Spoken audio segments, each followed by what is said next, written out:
and welcome to Study English IELTS Preparation. I'm Margot Politis. One of the criteria used to assess your writing in the IELTS test is called grammatical range and accuracy. The examiners will look at the number of mistakes you make and also at the range of sentence types you use. What is the range of sentence types? There is a simple sentence, like this. Pollution is a problem. This example shows you the basic structure. A subject, pollution, a verb, is, and the object, a problem. A simple sentence can have more words than this. You can add adjectives. Pollution is a serious problem. Air pollution is a serious problem. And you can add information with a preposition like in. Air pollution is a serious problem in the city. Or from. Air pollution from cars is a serious problem in the city. So a simple sentence doesn't have to be short or simple. Most of the time, the thing that's simple about simple sentences is the idea they express. Listen to some typical simple sentences in this piece about an old theatre. It's a lovely theatre. It has excellent acoustics. It's a classic three-tiered horseshoe-shaped auditorium. You tend to use simple sentences for straightforward information. It is a lovely theatre to work in. It has excellent acoustics. You can add detail, but the idea is not complicated. Listen again. It's a classic three-tiered horseshoe-shaped auditorium. But it's best to use a variety of sentence types and not just a list of simple sentences. Listen to this. The foundation stone was laid in 1834 and the theatre opened in 1837. You can join two simple sentences together with and. The two sentences are, the foundation stone was laid in 1834. The theatre opened in 1837. Joining them with and gives you a compound sentence. Listen again. The foundation stone was laid in 1834 and the theatre opened in 1837. But what type of sentence do you use if you want to say something a little more complicated? Listen. Although the Theatre Royal has some disadvantages, such as the columns, which people don't like sitting behind, it still has atmosphere. This sort of sentence is called a complex sentence. A complex sentence isn't just two sentences joined together.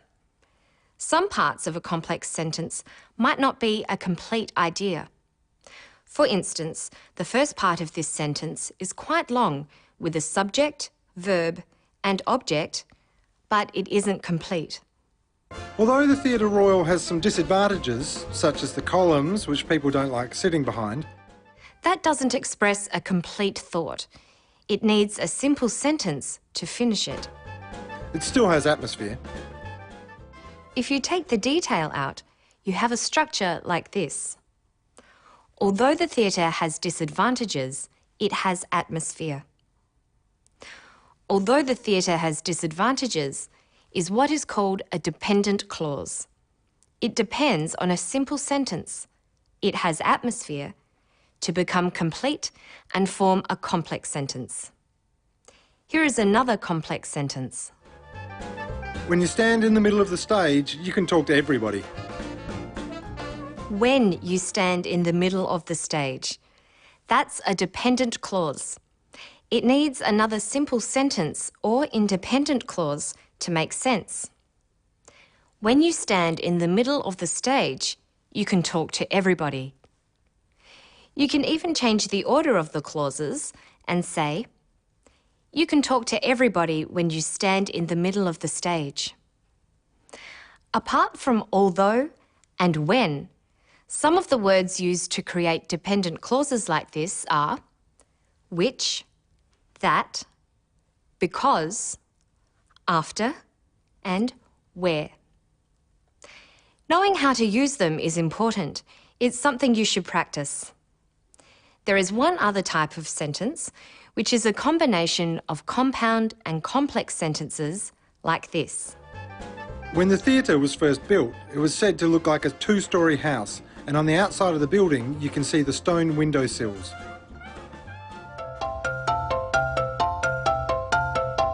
Normally, people use a range of sentence types, as we've seen with the man talking about the theatre. It's your ability to use these various sentence types that the examiners notice. Listen as he finishes with a complex sentence, a simple sentence, and a complex compound sentence. If I could sum up this theatre in a few words, I suppose I could call it an international theatre star. This is the oldest theatre in Australia.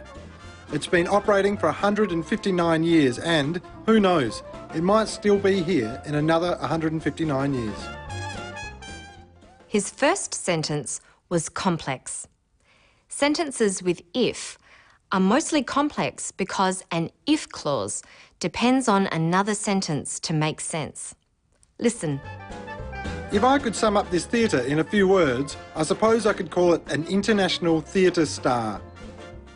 Remember that a simple sentence can consist of a subject, this, a verb, is, and an object, the oldest theatre in Australia. Listen. This is the oldest theatre in Australia. A compound sentence is two sentences joined by but, or, as here, and. It's been operating for 159 years and, who knows, it might still be here in another 159 years. There are two sentences here joined by and. The second part is complex with the dependent clause, who knows. Who knows, it might still be here in another 159 years. So we've seen what can go right. What can go wrong? A simple sentence must have a verb. Is this a sentence? The house in the country. No, it looks like a sentence, but there is no verb. Let's add a verb. The house is in the country. That's a simple sentence. The main problem people have with compound sentences is a mistake called a run-on sentence. It's when two simple sentences are run together without using a conjunction such as and or but. Look at this. The theatre is small. It is beautiful. That's a run-on sentence. It's either two simple sentences, the theatre is small, it is beautiful, or it's a compound sentence. The theatre is small, but it is beautiful. So let's recap. A simple sentence is basically a subject, pollution, a verb, is, and an object, a problem. It's also called an independent clause.